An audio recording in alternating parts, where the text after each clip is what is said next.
The biggest fear I hear from people considering this move isn't hurricanes. It isn't the move itself. It's three letters, IRS. I get the question all the time, Christian, is this going to get me audited? So let me demystify exactly how the IRS decides whether you really live in Puerto Rico and give you the simplest test I know. I call it the dog test. And it tells you in about 5 seconds whether you're doing this right. First, let's kill one myth. You've heard 183 days, and yes, you need to be physically present in Puerto Rico at least 183 days a year, but that's the starting line, not the finish line. Spending half your year here while keeping your whole life on the mainland does not make you a resident. The IRS looks deeper through what are essentially three tests. Test one, the presence test, the days on island, and they expect the paper trail of a real life to match it, flight records, card transactions, utility bills. Test two, your tax home.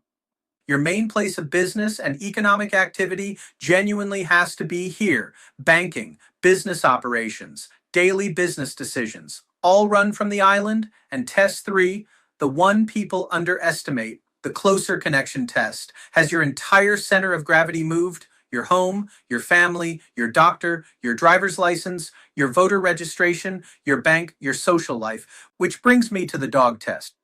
When you go on vacation, you leave your dog at home, your real home.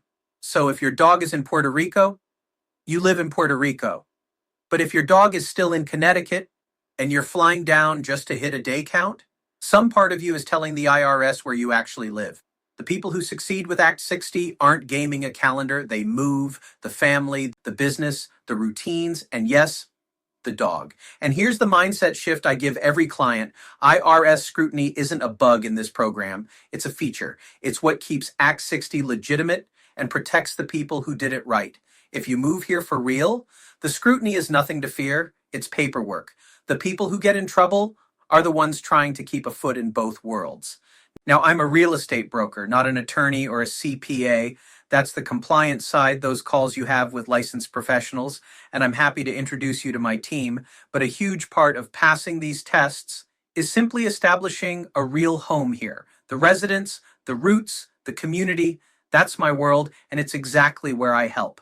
So if you want to understand what genuinely relocating looks like, the real version, not the tax address version, book a free call with the link below. I'll tell you honestly what life is like here.